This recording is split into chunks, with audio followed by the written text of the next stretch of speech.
अर्नब आद्रिका के एग्ज़ाम का सुनकर वो चुपचाप हुडी लेकर बालकनी से ही चला गया। जब तक वो बिमला के घर के अंदर नहीं गया और उसके कमरे की लाइट नहीं जली, तब तक आद्रिका अपनी बालकनी से नहीं हटी।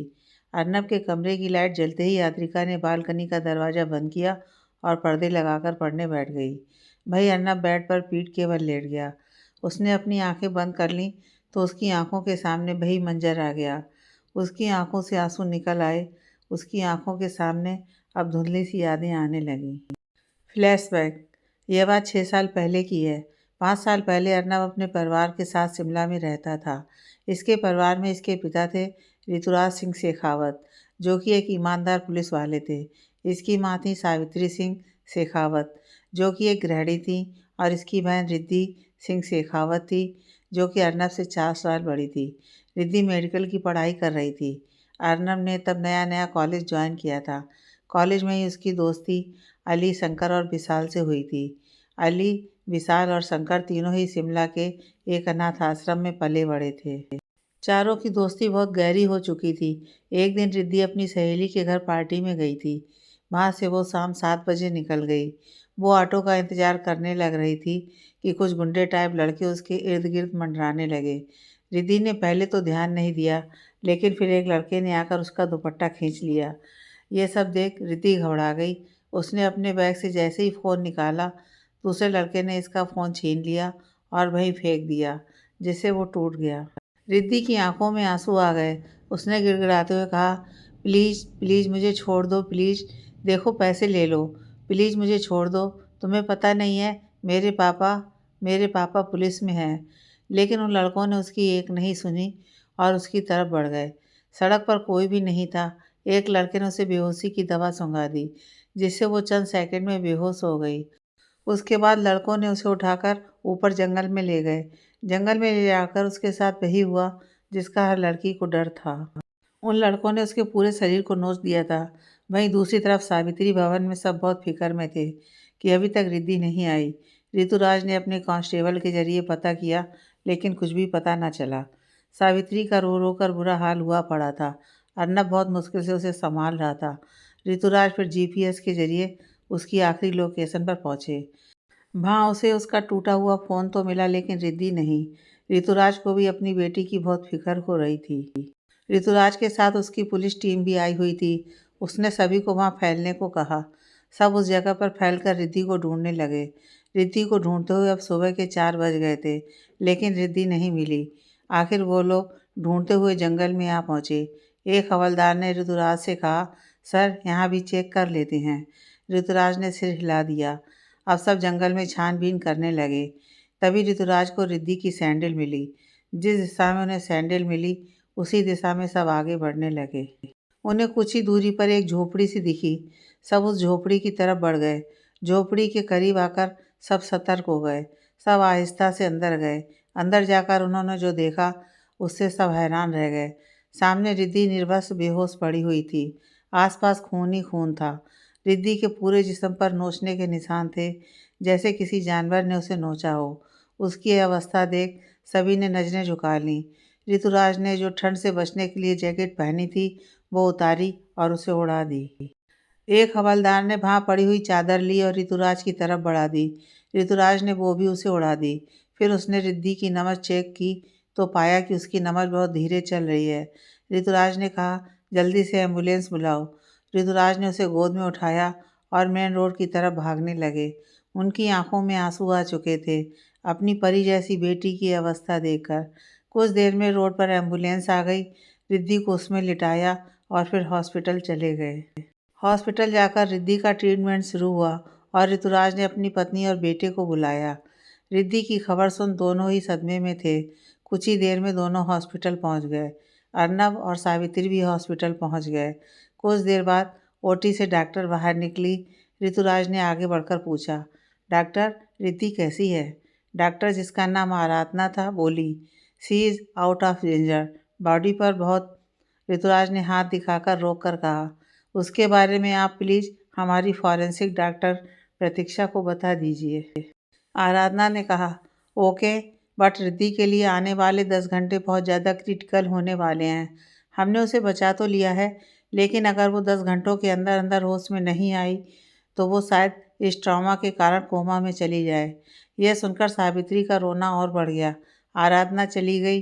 कुछ देर में प्रतीक्षा वहाँ पहुँच गई और आराधना की सारी डिटेल्स लेने लगी। फिर वो ओटी के अंदर जाकर रिद्धि को स्कैन करने लगी। वहीं सावित्री को माइनर अटैक आ गया, इसलिए उसे भी एडमिट किया गया। ऋतुराज के लिए अब सिचुएशन अपने हाथों से बाहर जाती दिख रही थी, क्योंकि एक तरफ उसकी बेटी थी और एक तरफ उसकी बीवी। अर्नब ने भी बड़ी मुश्किल से अपने आप को संभाला हुआ था। कुछ देर बाद उनके पास फॉरेंसिक डॉक्टर प्रतीक्षा आई। प्रतीक्षा ने ऋतुराज से कहा, रिद्धि के बारे में सुनकर बहुत बुरा लगा सर। ऋतुराज ने आंखें झपका दी। फिर प्रतीक्षा ने गहरी सांस लेकर कहा, गैंग रेप हुआ है सर।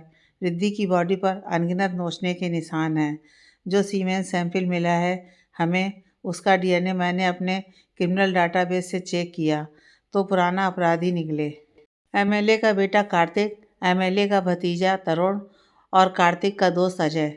इन्हें पहले भी किसी लड़की के रेप करने के लिए अरेस्ट किया गया था, बट बड़े लोग हैं तो बच गए। एमएलए ने अपने कॉन्ट्रैक्ट्स और सिफारिश के जरिए सारे सबूत ख़त्म कर दिए। Sir, I think you should not take any step ahead, वरना आप भी जानते हैं कि आपकी नौकरी जा सकती है। अर्नब ने पीछे खड़े सभी की बातें सुन ली थी। उसकी आंखों में बहुत गुस्सा था। वो चिल्लाते हुए बोला, मैं मार डालूंगा तीनों को। उनकी वजह से दी की ये हालत हुई है, मैं मार दूंगा उन्हें। ऋतुराज ने जल्दी से उसे संभाला और कहा, शांत हो जा अर्नब, शांत हो जा बेटे। अर्नब कुछ ही देर में बिलख कर रो पड़ा। वो ऋतुराज के सीने से लगते हुए बोला, पापा उन्हें छोड़ना मत, प्लीज़ पापा उन्हें छोड़ना मत। उनके कारण आज हमारी रिद्धि दी की ये हालत हुई है। ऋतुराज बिना कुछ कहे उसे शांत करने लगे। कुछ देर बाद अर्नब शांत हो गया। ऋतुराज ने एक नज़र ओटी की कांच की खिड़की के जरिए ओटी में मशीनों के बीच लेटी रिद्धि पर डाली और वहाँ से चले गए। ऋतुराज सीधा अपने सीनियर से मिलने गए। उन्होंने सारा वाकया उन्हें कह सुनाया। उसके सीनियर एसीपी आशीष भारद्वाज उसका सारा वाकया सुनकर बोले, देखो ऋतुराज, तुम्हारी बेटी के साथ अन्याय हुआ है, ये मैं मानता हूँ, लेकिन लेकिन तुम भी जानते हो कि अगर हमने एक भी कदम एमएलए के खिलाफ उठाया तो वो सिर्फ तुम्हारी ही नहीं बल्कि सभी की नौकरी ले जाएगा। ऋतुराज ने गुस्से से कहा, ऐसी नौकरी का मैं क्या ही करूँगा सर, जिससे मैं अपनी बेटी को इंसाफ ना दिला पाऊँ। आशीष ने कहा, देखो ऋतुराज। ऋतुराज ने हाथ दिखाकर उन्हें आगे कहने से रोक दिया और कहा, रहने दीजिए सर, आपके पास मैं एक उम्मीद लेकर आया था कि आप मेरा साथ देंगे। आखिरकार आपकी बेटी के साथ भी तो, लेकिन आपको अपनी बेटी के इंसाफ से ज़्यादा अपनी नौकरी से प्यार है। आशीष ने कहा, ऋतुराज प्रैक्टिकली सोचो। ऋतुराज ने कहा, सर मैं एक बाप बनकर सोच रहा हूँ। आशीष अब कुछ नहीं बोला।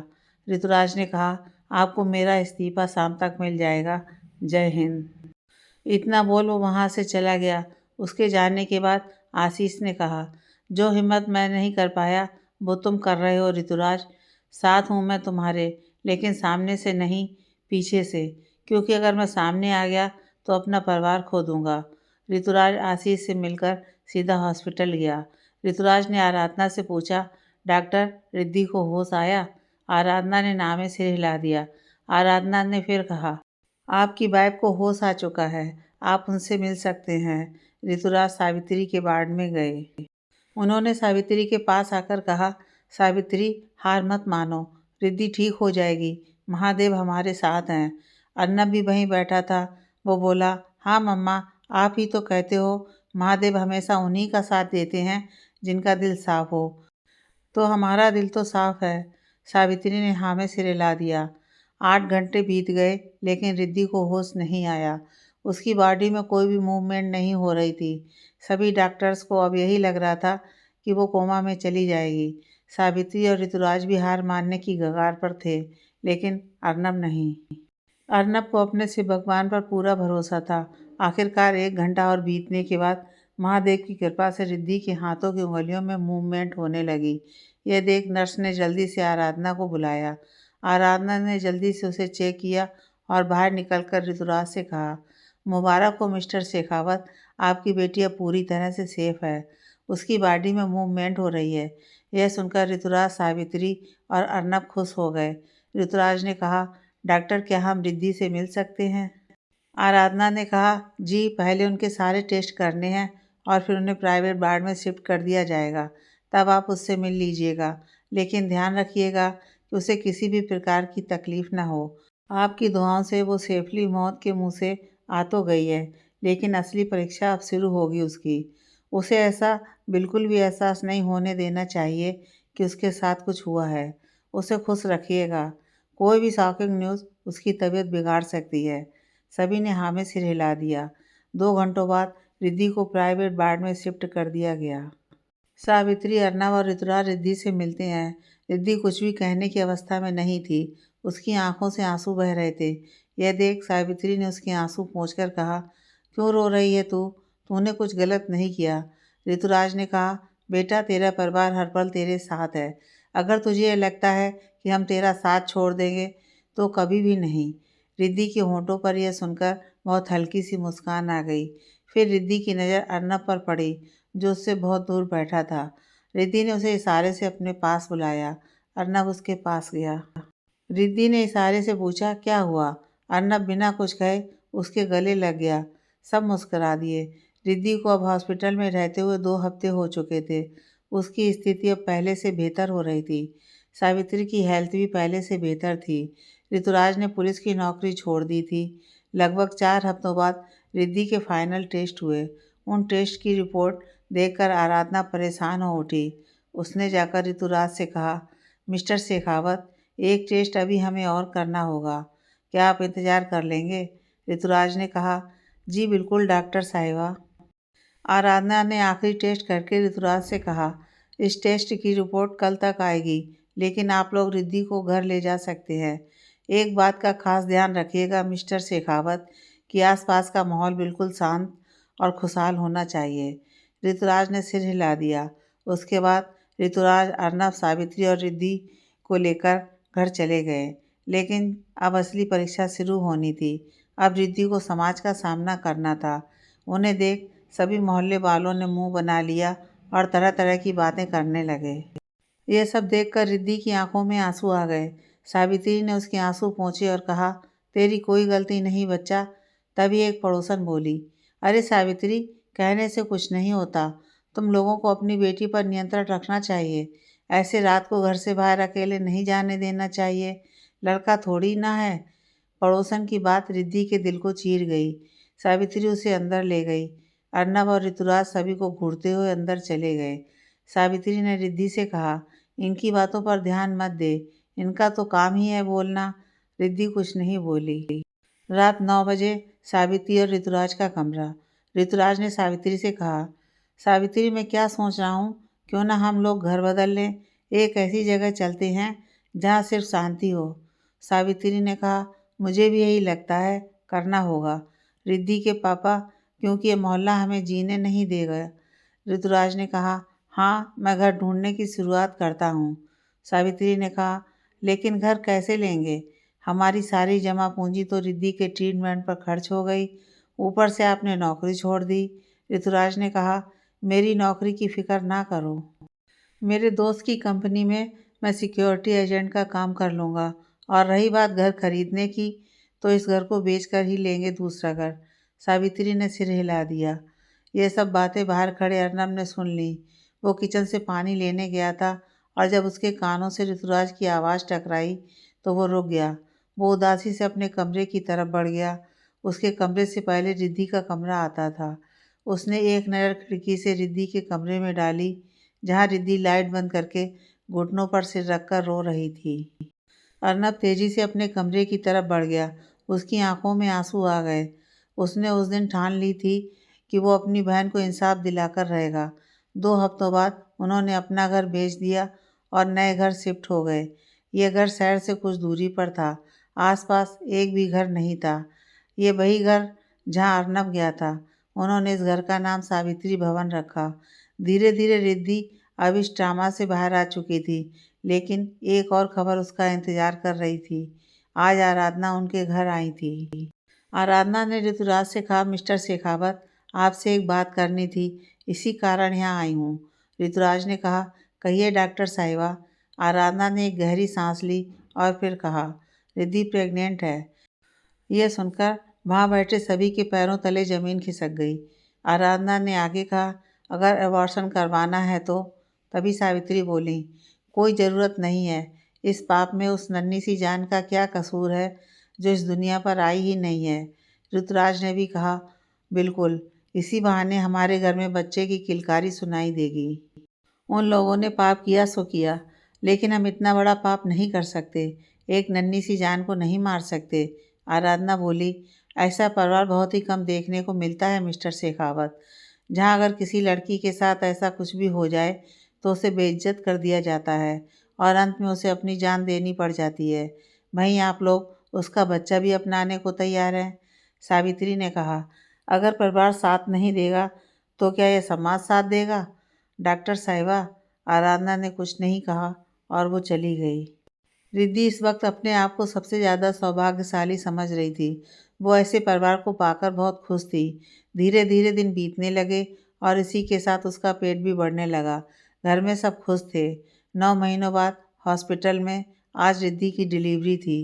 सब बाहर इंतज़ार कर रहे थे। सब बहुत चिंतित भी थे। कुछ देर बाद डॉक्टर निकली और बोली, मुबारक हो, बेटी हुई है। यह सुनकर सब खुश हो गए। उन्होंने बेटी का नाम सिया रखा। सिया 4 महीने की हो गई थी। अर्नब उसे सबसे ज़्यादा दुलारता था। आज सब बहुत खुश थे क्योंकि आज सावित्री और ऋतुराज की शादी की सालगिरह थी। अर्नब सिया को लेकर बाहर उनके लिए गिफ्ट लेने चला गया। शाम को जब वो घर पर आया तो उसके बेल बजाने पर किसी ने दरवाज़ा ना खोला। एक चाबी अर्नब के पास भी थी तो उसने उसी से दरवाज़ा खोला। घर की लाइट बंद थी। अर्नब ने जैसे ही स्विच ऑन किया वैसे ही एक धमाका हुआ और आग लग गई। अर्नब जल्दी सिया को लेकर घर के बाहर निकला। सिया बेहोश हो चुकी थी। अर्नब को समझ नहीं आ रहा था कि वो क्या करे। शाम के वक्त उस तरफ कोई आता भी नहीं जिससे वो किसी से मदद मांग सके। अर्नब बस माँ, पापा और दी कहता रह गया। अचानक बारिश शुरू हो गई। बारिश से घर में लग रही आग बुझ गई। अर्नब यह देख सिया को गोद में उठाए जल्दी से अंदर गया। अंदर वो सीधा सावित्री और ऋतुराज के कमरे में गया। वहाँ का दृश्य देख वो चिल्ला पड़ा। माँ, दी, पापा। सामने सावित्री, ऋतुराज और रिद्धि ने पंखे से लटक कर अपने आप को फांसी दे दी थी। सिया अर्नब को कंधे से झंझोड़ती है। अर्नब अपने होश में आता है। सिया बोली, मामू, कितनी देर से जगा रही हूँ, आप जाग ही नहीं रहे। अर्नब आसपास नजरें घुमाता है और देखता है कि बाहर सूरज निकल चुका है। उसे फिर एहसास होता है कि वो इस वक्त अपने अतीत में उतना खो चुका था कि उसे ध्यान ही नहीं रहा कि सुबह हो गई है। उसने सिया से प्यार से कहा, सॉरी बच्चा। सिया बस मुस्कुरा दी और फिर वो बोली, मामू, मुझे ना यहाँ की टॉय ट्रेन पर राइड लेनी है। जब मेरी फ्रेंड साक्षी गई थी ना, तब उसने बताया था, बहुत मज़ा आता है। अर्नब मुस्कुरा दिया और बोला, ठीक है बेबी डॉल। सिया फिर बोली, मामू, क्या हम एंजल को भी साथ ले जाएं? अर्नब को तभी याद आया कि आज आद्रिका का एग्ज़ाम है। उसने सिया से कहा, सिया, आज उनका एग्ज़ाम है। यह सुनकर सिया बोली, ठीक है, जब वो एग्ज़ाम दे देंगी तब हम चलेंगे। अर्नब बस मुस्कुरा दिया। फिर सिया नहाने चली गई। अर्नब शंकर के कमरे में गया और उससे बोला, मैं आद्रिका के घर जा रहा हूँ, तू सिया का ख्याल रखना। शंकर मुस्कुराते हुए बोला, ओह, तो भाभी की कुछ ज़्यादा ही याद आ रही है। उसकी बात सुन अर्नब के चेहरे पर मुस्कुराहट आ गई। वो वहाँ से चला गया। वो सीधा आद्रिका के घर गया। दरवाज़ा जयश्री ने खोला। जयश्री ने उसे देखकर कहा, अरे अर्नब बेटा, क्या हुआ, कुछ चाहिए? अर्नब ने कहा, हाँ, वो सिया के रिलेटेड आद्रिका से बात करनी है। जयश्री ने मुस्कुराते हुए हाँ में सिर हिला दिया। जयश्री ने उसे ऊपर का इशारा करके कहा, कमरे में है। अर्नब सीधा कमरे में चला गया। जयश्री ने फिर मंदिर की तरफ देखा और कहा, शुक्रिया महादेव। तभी उसका फ़ोन बजा। उसने देखा सीमा का है। उसने उठाया। सामने से सीमा बोली, हाँ, क्या हुआ जया? जयश्री बोली, ये कहने के लिए फ़ोन किया है कि 3:30 बजे आ जाना, तब आदि घर पर नहीं होगी। फिर हम वो पार्सल देखेंगे। जाने क्यों बहुत बेचैनी हो रही है। सीमा ने कहा, ठीक है, फिक्र ना करो, महादेव है ना। फ़ोन कट गया। जयश्री ने गहरी सांस छोड़ी और किचन में चली गई। वहीं अर्नब ने जाकर आद्रिका का दरवाज़ा खटखटाया, लेकिन उसने नहीं खोला। उसने फिर डोर नॉब हिलाकर देखा तो खुल गया। अर्नब जैसे ही अंदर गया उसने देखा कि आद्रिका पैरों से सिर तक रजाई से कवर्ड थी। यह देख अर्नब मुस्कुरा दिया। उसने दरवाज़ा बंद किया और फिर जाकर सिर की तरफ से बेड के किनारे बैठ गया। उसने उसके चेहरे से रजाई हटाई तो वहाँ पैर दिखे। यह सब देख उसने सिर पीट लिया। वहीं जैसे ही पैरों से रजाई हटी तो आद्रिका को वहाँ ठंड का एहसास हुआ। उसने दूसरी तरफ करवट लेते हुए कहा, मम्मा सोने दो ना, 3 बजे जाना है एग्ज़ाम देने। करवट लेते हुए उसकी नज़र अर्नब पर पड़ी, लेकिन उसने सपना समझकर नज़रअंदाज किया। करवट लेते ही उसे एहसास हुआ कि अर्नब के ठंडे हाथों का स्पर्श अपने गर्म पैरों पर हुआ है। वो सिर उठी और उठकर बैठ गई। वो टुकुर टुकुर उसे देखने लगी। अर्नब ने आगे बढ़कर उसके चेहरे पर आ रहे बालों को साइड किया और आंखों में देखते हुए कहा, गुड मॉर्निंग एंजल। आद्रिका मुस्कुराते हुए उसके सीने से लग गई और कहा, गुड मॉर्निंग अनु। अर्नब मुस्कुरा दिया और उसने उसे बाहों में कस लिया। तभी आद्रिका को रात वाली बात याद आ गई। वो झट से उससे अलग हुई। अर्नब इसके लिए तैयार नहीं था तो वो आसानी से अलग हो गई। आद्रिका उसे घूरने लगी। अर्नब ने कहा, क्या हुआ, ऐसे क्यों देख रही हो?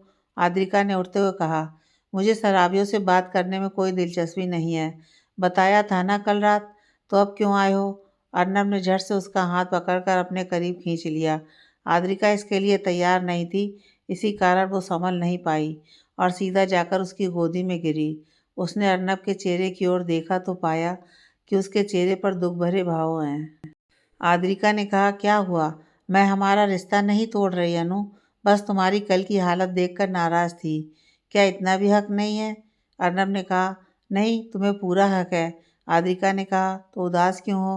अर्नब ने चेहरे पर झूठी मुस्कान लाते हुए कहा, नहीं, मैं उदास नहीं हूँ। आद्रिका ने बारी बारी उसकी आंखों में देखा, जहाँ आज सिर्फ और सिर्फ दुख और दर्द ही नजर आ रहा था। आद्रिका ने कहा, जुबान झूठ बोल सकती है लेकिन आंखें नहीं। क्या हुआ? अर्नब ने कहा, कुछ नहीं, अतीत की कड़वी यादें याद आ गईं। आद्रिका ने कहा, शेयर करो, दर्द कम हो जाएगा। अर्नब बिना कुछ कहे उसके गले लग गया और रो पड़ा। सालों का जो दर्द दुख था दिल में, आज वो आंसुओं के जरिए निकल रहा था। आद्रिका बिना कुछ कहे उसकी पीठ सहलाने लगी। जिस लड़के ने आज तक किसी के आगे रोने का सोचा भी नहीं, जिसके बारे में लोगों को लगता है कि उसमें दिल नहीं है, आज वो एक लड़की के सामने, जो कि उसकी मोहब्बत है, उसके सामने रो पड़ा था। अगर कोई ऐसा इंसान जिसे वो पत्थर दिल लगता है और उसे आज देखेगा तो वो उसी वक्त हार्ट अटैक से मर सकता है। अर्नब का रोना जितना बढ़ता उतना ही अर्नब आद्रिका पर अपनी बाहें कस देता। अब तो यह हाल था कि आद्रिका को सांस लेने में दिक्कत आ रही थी, लेकिन उसने उससे अलग होने की कोशिश नहीं की और बस उसकी पीठ सहलाती रही।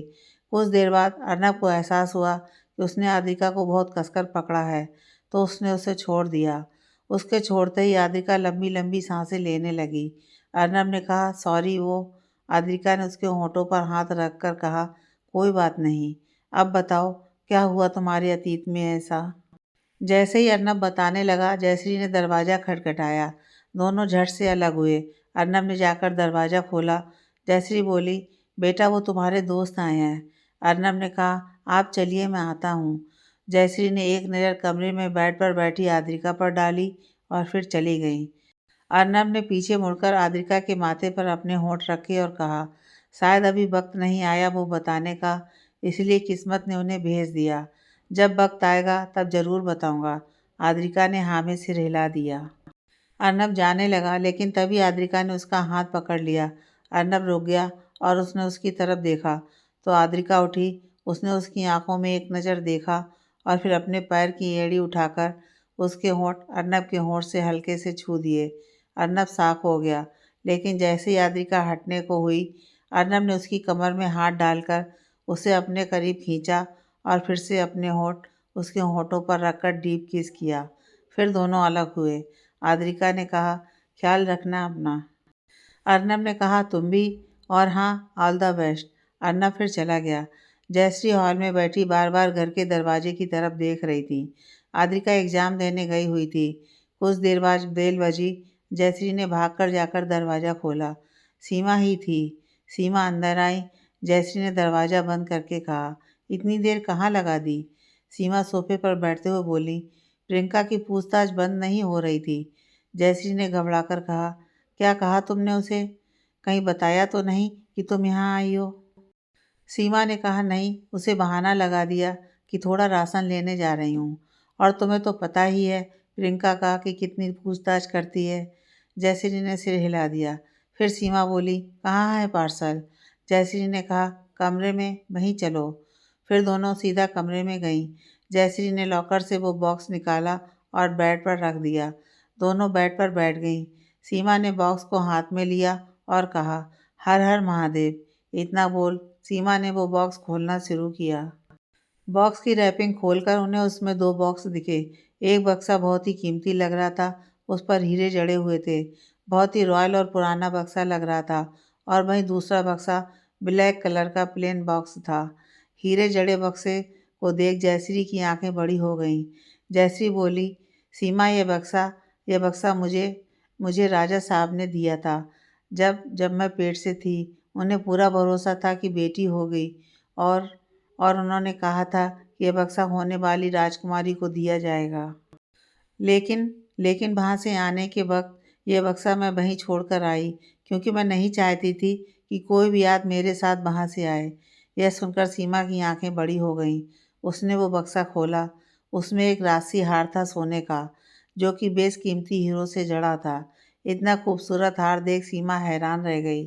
जयश्री ने वो हार अपने हाथों में ले लिया और कहा, यह हार उदयपुर की होने वाली राजकुमारी को मिलना है, यानी कि आदि। सीमा ने कहा, लेकिन उसने यह हार क्यों भेजा है? जयश्री भी सोचने लगी। तभी जयश्री को कुछ याद आया। उसने कहा, राजा साहब ने मुझसे कहा था कि ये हार हम अपनी बेटी को तब पहनाएंगे जब जब वो इसके आगे जयश्री के मुंह से बोल नहीं फूट रहे थे। सीमा ने उसके कंधे पर हाथ रखकर कहा, आगे कहो जया। जयश्री ने उसकी आंखों में देखते हुए कहा, जब वो 22 साल की हो जाएगी तब तब वो उदयपुर की राजकुमारी कहलाएगी। सीमा की आंखें बड़ी हो गईं। वो बोली, जया, जया, आदि का जन्मदिन तो परसों है। जयश्री की आंखों से आंसू निकल आए। वो बोली, वो इंसान मेरी बेटी को मुझसे दूर ले जाएगा। सीमा, मुझसे दूर ले जाएगा। सीमा ने कहा, शांत हो जाओ, शांत हो जाओ तुम। अभी हमने दूसरा बक्सा नहीं खोला। इसे पहचानती हो तुम? जयश्री ने नाम में सिर हिला दिया। सीमा ने एक गहरी सांस ली और वो बक्सा खोला तो उसमें एक खत और एक घड़ी थी। घड़ी पर टाइमर लगा हुआ था, जिसमें 12 घंटों का वक्त दिख रहा था, जो अपनी गति से घटता चला जा रहा था। दोनों को उस टाइमर से कुछ भी समझ नहीं आया। सीमा ने वो खत खोला और पढ़ना शुरू किया। प्रियश्री, यह सुनकर जयश्री ने कसकर अपनी आंखें बंद कर लीं। उसकी आंखों से आंसू बह निकले। खम्मा घड़ी रानी साहेब, क्या लगा हम आपको कभी ढूंढ नहीं पाएंगे? क्यों भूल जाते हैं आप कि हम कौन हैं? अगर चाहते तो उसी दिन वापस ले आते, लेकिन जब आपके जाने की वजह पता चली तो हमें रुकना पड़ गया। श्री, आप हमें छोड़कर चली गईं। कम से कम एक बार बात तो कर लेती। जानती हैं कितना दुख हुआ हमें। पता नहीं कितनी ही रातें जागे हम। हमने आपको कितना याद किया, ये तो हम खुद नहीं जानते। श्री, आपने हमारी एक गलती की सज़ा हमसे हमारी बेटी दूर करके दी है, लेकिन अब सज़ा का अंत है। एक दादी सा अपनी पोती, छोटे भाई बहन अपनी बड़ी बहन, और एक बाप अपनी बेटी का सालों से इंतज़ार कर रहा है। हमें आपसे बहुत नाराज़गी है कि आपने एक राजकुमारी, हमारी बेटी देवराज सिंह राठौर की बेटी को एक छोटे से घर में रखा। पता नहीं उसे कितनी मुश्किलों से गुजरना पड़ा होगा। हमने आपसे कभी भी बेटे की उम्मीद नहीं की, बल्कि हमें तो शुरुआत से ही एक बेटी चाहिए, तो और आप उसे भी हमसे दूर ले गईं। लेकिन अब नहीं, अब हम अपनी बेटी से और दूर नहीं रह सकते। बड़े राजा साहब की बनी वसीयत के हिसाब से हमारी बेटी 22 साल की उम्र में सारी जायदाद की इकलौती वारिस बनती है। उसे ऐसा संभालने अब आना ही होगा। आपने उस गलती की सज़ा हमें तो दे दी, लेकिन हमारी बेटी को भी दी। उसे ये बताया कि हम मर चुके हैं। श्री, सच में हम आपसे बहुत नाराज़ हैं। श्री, आपको हम कैसे बताएं कि हम आज भी सिर्फ आपसे प्रेम करते हैं। वो जो हुआ वो सिर्फ एक गलती थी, जिसे आज तक मैं पछता रहा हूँ। चलो अब इसे एक तरफ करो, मुद्दे पर आते हैं। क्योंकि अगर अभी सभी गिले शिकवे ऐसे लिखने लगा तो शायद तुम्हें पढ़ते पढ़ते सालों लग जाए, क्योंकि हमारे गिले शिकवे बहुत हैं आपसे। यह जो टाइमर आप देख रही हैं ना, इतने समय में अगर हमें हमारी बेटी और हमारी पत्नी उदयपुर में नहीं मिले तो हम वो करेंगे जो आपने सोचा भी नहीं होगा। हम उस वजह का ही खात्मा कर देंगे जिस वजह के कारण आपको यहाँ से जाना पड़ा।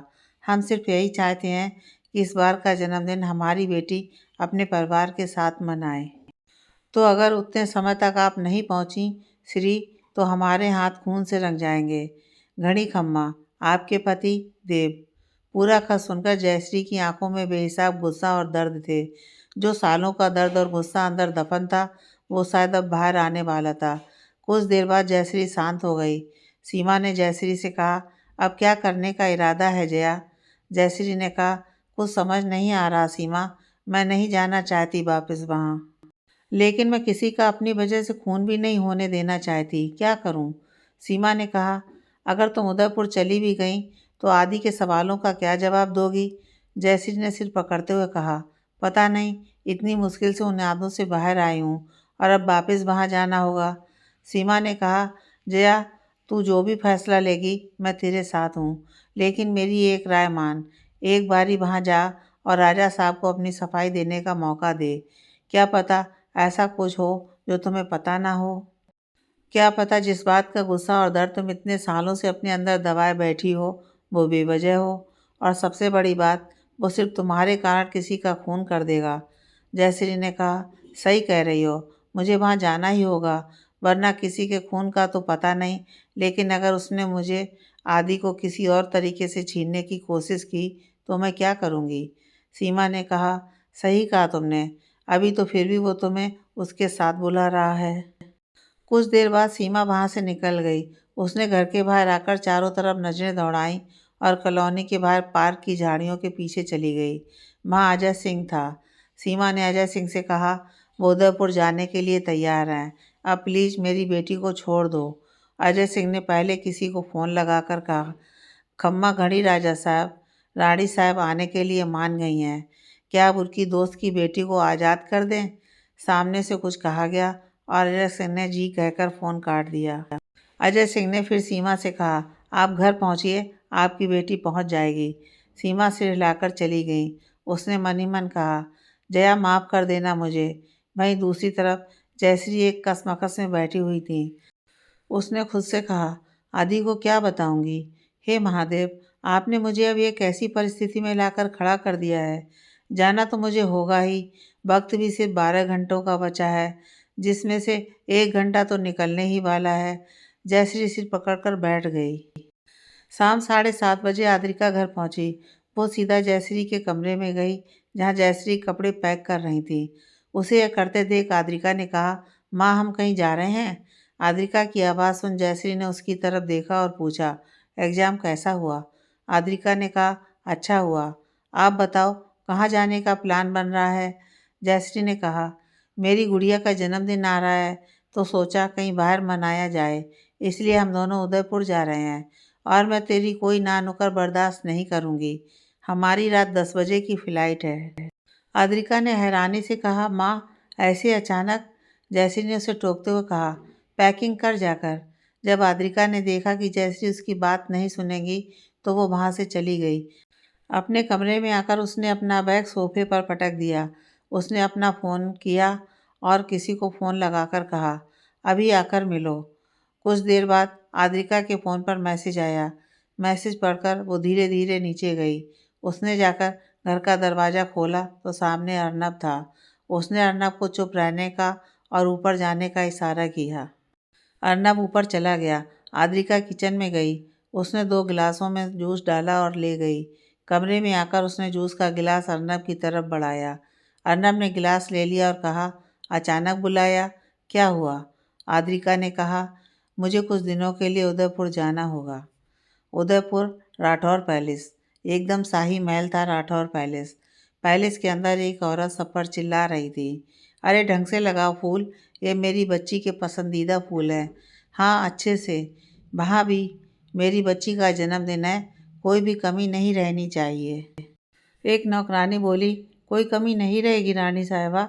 वो औरत बस मुस्कुरा दी। ये थी काव्या। तभी उसकी नज़र राठौर पैलेस के मेन दरवाजे से आते हुए देवराज पर पड़ी। देवराज घर की सजावट होती देख बोला, इतनी सजावट क्यों हो रही है? काव्या उसके पास गई और बोली, हमारी राजकुमारी आ रही है राजा साहब, तो सजावट तो होनी तो बनती है। देवराज ने फूलों को देखते हुए कहा, इन फूलों से राजकुमारी को एलर्जी है। काव्या बोली, राजा साहब, यह फूल हमारी राजकुमारी के पसंदीदा फूल हैं, आप कुछ नहीं जानते। देवराज ने एक गहरी सांस ली और कहा, ओ तो आप आंचल की बात कर रही हैं। काव्या बोली, और किसकी बात करूंगी, राजकुमारी तो वही है। देवराज ने उसे घूरते हुए कहा, उदयपुर की राजकुमारी और होने वाली रानी साहिबा आद्रिका सिंह राठौर है, ना कि आंचल, भूलिएगा मत। और वो आज रात यहाँ आ रही हैं। काव्या गुस्से से बोली, आद्रिका कौन है? देवराज ने कहा, हमारी और श्री की बेटी। फिर नौकरों से, यह सारी सजावट हटवा दो। आप सभी की रानी साहब जयश्री सिंह राठौर और राजकुमारी आद्रिका सिंह राठौर आ रहे हैं। उनके लिए शाही से भी शाही स्वागत होना चाहिए। फिर काव्या को घूरते हुए, हमें उनके स्वागत में किसी भी तरह की कमी नहीं चाहिए और ना ही उन्हें किसी बात को लेकर तकलीफ होनी चाहिए। इतना बोल वो अपने कमरे में चले गए। सभी नौकर देवराज का कहा मानकर सारी सजावट हटाने लगे। काव्या ने गुस्से से कहा, इतनी मुश्किल से उस जयश्री को यहाँ से निकाला था और अब वो फिर से आने लगी है।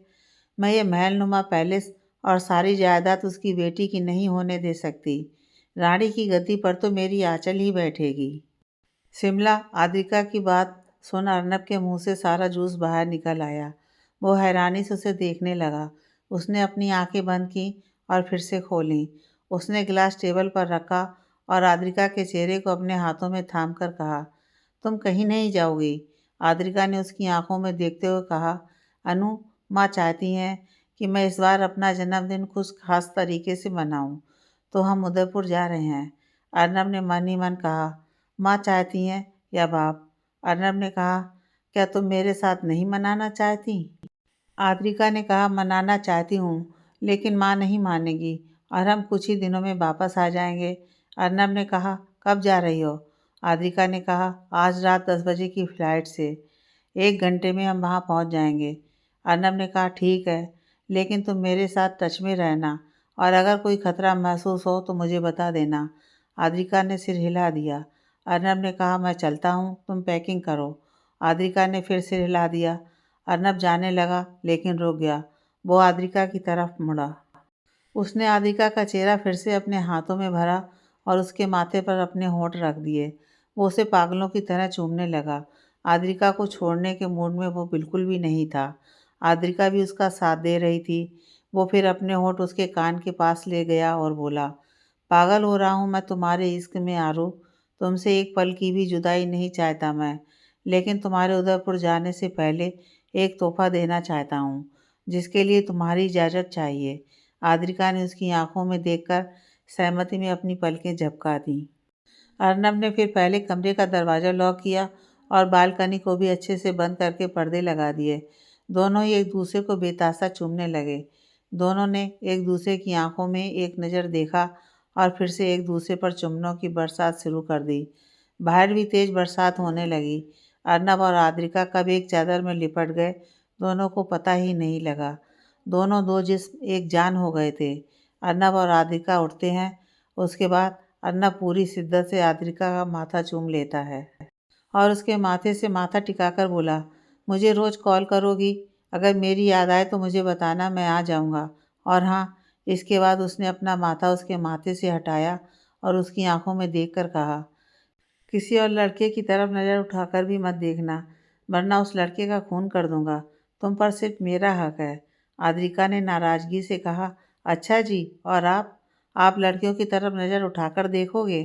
अर्नब ने फिर से उसका माथा चूम लिया और कहा, ना तो पहले कभी किसी लड़की को नज़र उठाकर देखा था और अब तो कोई गुंजाइश ही नहीं है।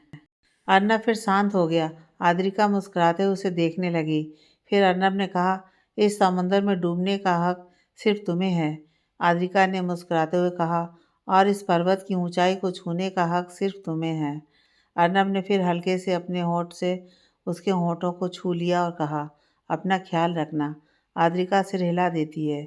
जैसे ही अर्नब जाने लगता है, आद्रिका उसका हाथ पकड़ लेती है। अर्नब उसकी तरफ मुड़ता है। आद्रिका की आंखों में हल्की नमी थी। यह देख अर्नब ने झट से उसका चेहरा हाथों में भर लिया और कहा, क्या हुआ? आद्रिका की आंखों से आंसू टपक गया और वो बोली, पता नहीं क्यों, लेकिन बहुत ही घबराहट हो रही है। ऐसा लग रहा है जैसे हम वापस मिल नहीं पाएंगे। अर्नब ने उसके होठों पर अपनी उंगली रखी और कहा, ऐसा नहीं कहते, अब हम एक हैं। आद्रिका सिर हिला देती है। फिर अर्नब वहाँ से निकल जाता है। आद्रिका पैकिंग करने लगती है। अर्नब घर से बाहर निकलने की बजाय जयश्री के कमरे का दरवाज़ा खटखटाने लगा। जयश्री ने दरवाज़ा खोला। सामने अर्नब को देख वो हैरान हो गई और बोली, तुम यहाँ? अर्नब ने बिना किसी भाव के कहा, आरू के रिलेटेड बात करनी है, चलिए जरा। जयश्री और अर्नब कमरे में जाते हैं। अर्नब ने फिर जयश्री से कहा, आरू मुझे सही सलामत यहाँ 1 हफ्ते बाद चाहिए। जयश्री ने असमंजस में कहा, क्या कहना चाहते हो? अर्नब ने कहा, आरू की सच्चाई से अवगत हूँ मैं। जानता हूँ कि वो उदयपुर की होने वाली रानी साहिबा है और आप उसे उसके बाप से मिलवाने ले जा रही हैं, जिसने आपको धोखा दिया है। यह सुनकर जयश्री घबरा गई। उसने हकलाते हुए कहा, तुमने आदि को तो नहीं बताया? अर्नब ने कहा, नहीं, अभी तक तो नहीं। जयश्री ने राहत की सांस ली। अर्नब ने आगे कहा, मैं फिर से कह रहा हूँ कि मुझे आरू सही सलामत चाहिए। अगर मुझे उसकी आंखों में एक भी आंसू होने की खबर मिली तो आई शपथ पूरा का पूरा उदयपुर उड़ा दूंगा। इतना बोल वो चला गया। जयश्री बेड पर बैठ गई और बोली, अब ये कौन सी आफत आ गई है हमारे सिर? पहले पुरानी आफत से निमट लेते हैं, बाद में इससे भी निमट लेंगे। कुछ देर में आद्रिका और जयश्री एयरपोर्ट चली गईं। वहीं दूसरी तरफ पूरे उदयपुर में ये खबर फैल चुकी थी कि वहाँ की राजकुमारी और रानी साहिबा आ रहे हैं। सब उनके स्वागत की तैयारियां करने में अपना अपना योगदान दे रहे थे। वहीं काव्या ये सब देखकर बहुत जल चुकी थी। वो अपने कमरे में बैठी हुई थी। तभी उसकी नौकरानी साध्वी आई। साध्वी विशेष रूप से काव्या के लिए काम करती थी। साध्वी ने काव्या से कहा, रानी साहब देख लीजिए, छोटी राजकुमारी का भी तो जन्मदिन है, लेकिन उनके लिए उनके आने की किसी को नहीं पड़ी। सभी बड़ी राजकुमारी के आगमन की तैयारियां कर रहे हैं। काव्या ने गुस्से से कहा, राजा साहब ने बहुत बड़ी गलती कर दी है, उन्हें तो अब मैं बताती हूँ। इतना बोल वो वहाँ से देवराज के कमरे में चली गई। देवराज के कमरे में वो बिना दरवाज़ा खटखटाए ही चली आई, जो बात देवराज को हरगिज पसंद नहीं थी। देवराज सोफे पर बैठे एक फाइल रीड कर रहे थे।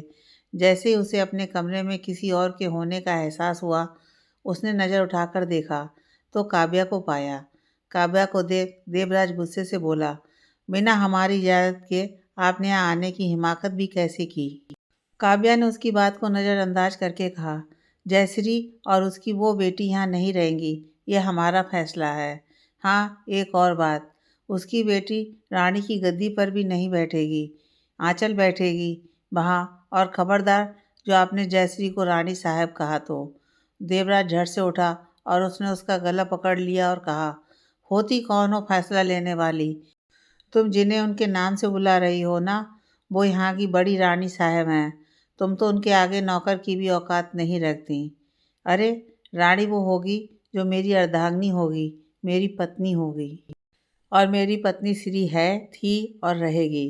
अगर तुमने उन्हें बेइज्जत करने की हिमाकत भी की तो तुम्हें उसका भुगतान अपनी बेटी की बलि देकर चुकाना पड़ेगा। उदयपुर की होने वाली रानी आद्रिका ही बनेगी। इतना बोल वो उसका गला छोड़ देता है और उसे बाहर निकलने को कहता है। काव्या के गले पर देवराज की उंगलियों के निशान पड़ चुके थे। उसने वहाँ से निकलने में ही अपनी बेहतरी समझी।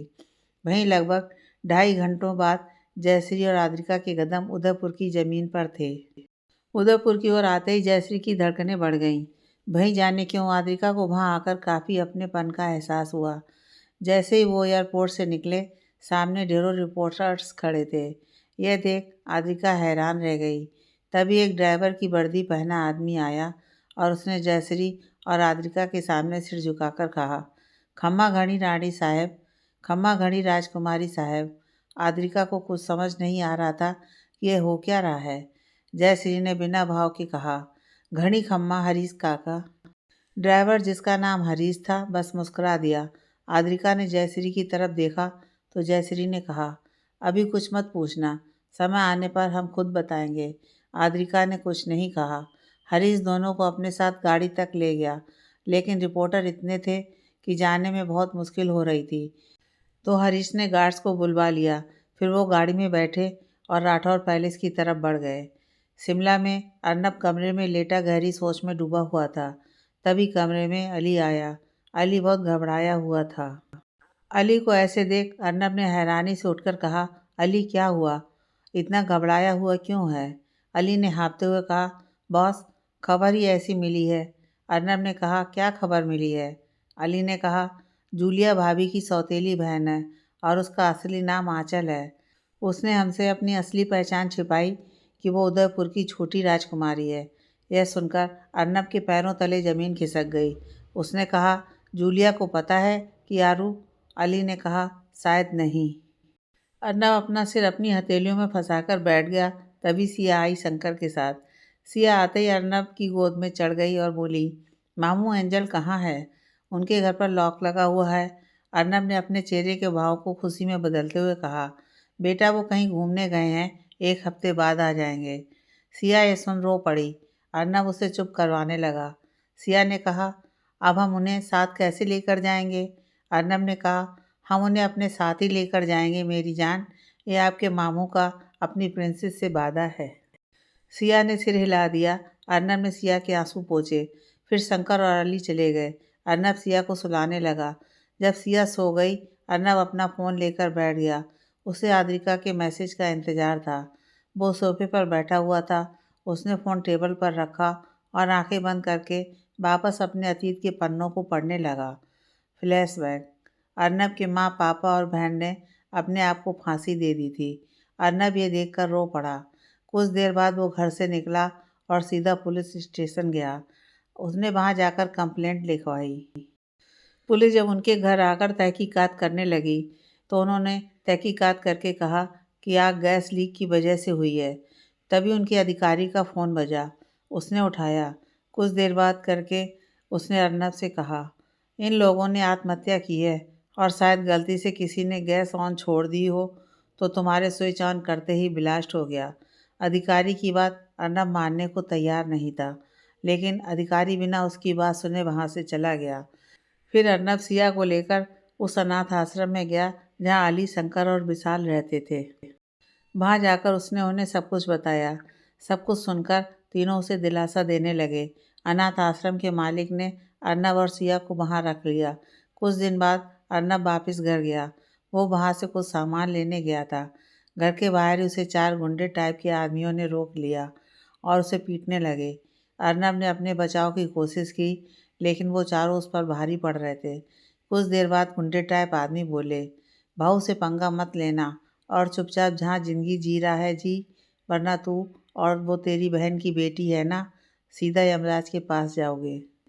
इतना बोल वो वहाँ से चले गए। अर्नब जैसे तैसे मेन रोड पर पहुँचा और एक ऑटो में बैठकर अनाथ आश्रम में गया। वहाँ जाकर उसने सब कुछ उन्हें बताया। सब कुछ सुनकर विशाल बोला, अर्नब मुझे लगता है इन्हीं का हाथ है अंकल, आंटी और दीदी की मौत में। अर्नब ने अपना सिर हिला दिया। अली ने कहा, पुलिस तो भाई लगता नहीं कि कोई भी तहकीकात करेगी, तो हम ही करें।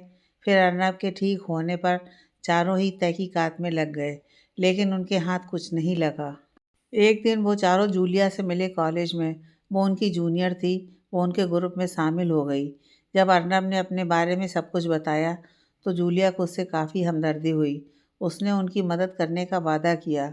कुछ दिनों बाद उसने उन्हें बताया कि ऋतुराज ने रिद्धि के रेपिस्ट के खिलाफ तहकीकात शुरू की थी, एसीपी के साथ, लेकिन गुप्त तरीके से। लेकिन इसकी खबर एमएलए को लग गई और उसने सब तबाह कर दिया। सब कुछ सुनकर अर्नब का खून जल गया। अर्नब ने कहा, मुझे उसका खून करना है। उसने मुझसे मेरा परिवार छीना है, मैं उसे छोड़ूंगा नहीं। चारों ने उसे मुश्किल से संभाला। फिर एक दिन अर्नब ने शिमला में ही एक गैंगस्टर की जान बचाई। गैंगस्टर ने अपनी जान बचाने के बदले उसे जब कुछ देना चाहा तो अर्नब ने उससे एमएलए की मौत मांगी। पहले गैंगस्टर को हैरानी हुई, लेकिन फिर उसने जब अर्नब की दर्द भरी कहानी सुनी तो मान गया। उस गैंगस्टर ने अर्नब, अली, शंकर, विशाल और जूलिया को सब सिखाया। और फिर एक दिन अर्नब ने उस एमएलए को तो मारा ही मारा, लेकिन साथ ही साथ रिद्धि के रेपिस्ट को भी मारा।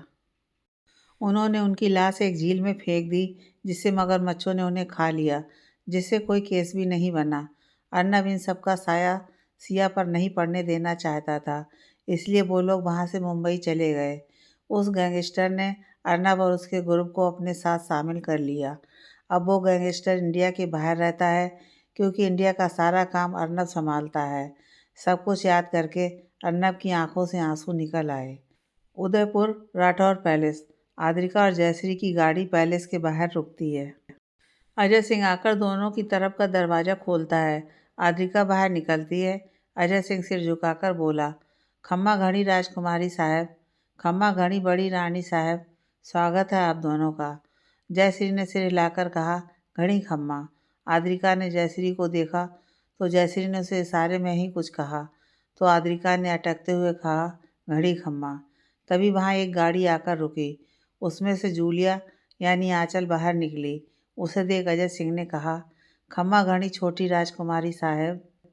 आद्रिका और जयश्री की उस तरफ पीठ थी, इसलिए वो उन्हें देख नहीं पाई और ना ही वो दोनों उसे। आंचल ने अजय सिंह को इग्नोर किया और आगे कदम बढ़ाए ही थे कि आद्रिका की बराबरी में खड़ी होकर उसकी तरफ नज़र घुमाई। वहीं आद्रिका ने भी उसकी तरफ नज़र उठाई। दोनों ही एक दूसरे को देख हैरानी से हल्के से चीख उठी। तुम? अजय सिंह दोनों को देख घबरा गया। वहीं जयश्री ने भी आंचल को देख लिया था। उसने मन ही मन कहा, अजय सिंह ने इसे छोटी राजकुमारी कहा, यानी कि ये। जयश्री की आंखों में नमी आ गई, जिसे उसने झट से छुपा लिया। अजय सिंह ने जल्दी से देवराज को मैसेज करके इस बारे में सूचित किया। वहीं आद्रिका और आंचल एक दूसरे को बहुत ही बुरे तरीके से घूर रहे थे। कुछ ही देर में आंचल, आद्रिका और जयश्री के आने की खबर देवराज और काव्या को लग गई। दोनों ही बाहर गए। सामने जयश्री और आद्रिका को देख काव्या ने मुंह फेर लिया और फिर आंचल की तरफ बढ़ गई।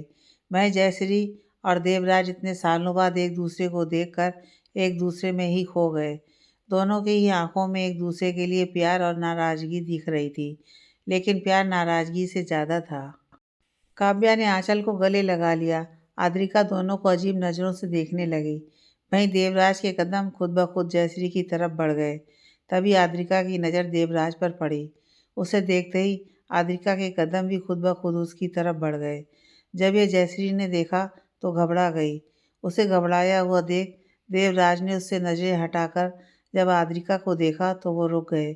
आद्रिका को देख देवराज की आंखों में आंसू आ गए। आद्रिका के चेहरे पर भी वही तेज था जैसा देवराज के चेहरे पर। दोनों बाप बेटी की आंखें भी नीली थीं। देवराज ने आद्रिका की तरफ बढ़कर उसके सिर पर जैसे ही हाथ रखा, पता नहीं क्यों आद्रिका की आंखों में आंसू आ गए। उसे काफ़ी अपनेपन का एहसास हो रहा था। वहीं जयश्री की आंखों में भी आंसू आ चुके थे। काव्या और आंचल की नज़रें भी उन पर थीं। काव्या को तो काफ़ी गुस्सा आ रहा था, लेकिन आंचल को यह सब काफ़ी अजीब लग रहा था। देवराज ने बिना कुछ कहे आद्रिका को सीने से लगा लिया। उसकी आंखों से भी आंसू निकल आए थे। आखिरकार आज पहली बार वो अपनी बेटी से मिल रहा था। आंचल ने काव्या से कहा, राजा साहब आद्रिका को ऐसे क्यों गले लगा रहे हैं? काव्या ने हैरानी से पूछा, तू इसे जानती है? आंचल ने नफरत भरे लहजे में कहा, नफरत करती हूँ मैं इससे। इस लड़की ने मुझसे मेरा प्यार छीना है। काव्या ने कहा, और अब ये तुझसे तेरा हक छीनने आई है। आंचल उसे असमंजस में देखने लगी, तो काव्या ने बाद में बताने को कहा। वहीं देवराज ने आद्रिका को खुद से अलग किया और उसका माथा चूम लिया। जयश्री ने अब अपने आंसू पोंछे। वो आगे बढ़ी और जैसे ही आद्रिका को देवराज से दूर करने लगी, देवराज ने आद्रिका की कलाई कसकर पकड़ ली और कहा, रानी साहब अंदर चलिए, यहाँ कुछ भी मत कीजिए। जयश्री ने कुछ नहीं कहा और आहिस्ता से आद्रिका की कलाई देवराज से छुड़वाई। आद्रिका उसे देखने लगी। उसे अभी तक ये समझ नहीं आ रहा था कि उसके साथ यह हो क्या रहा है। तभी काव्या बोली, राजा साहब उदयपुर की राजकुमारी आई है, स्वागत नहीं करेंगे? देवराज ने उसकी तरफ देखा तो तब जाकर उसकी नज़र आंचल पर गई।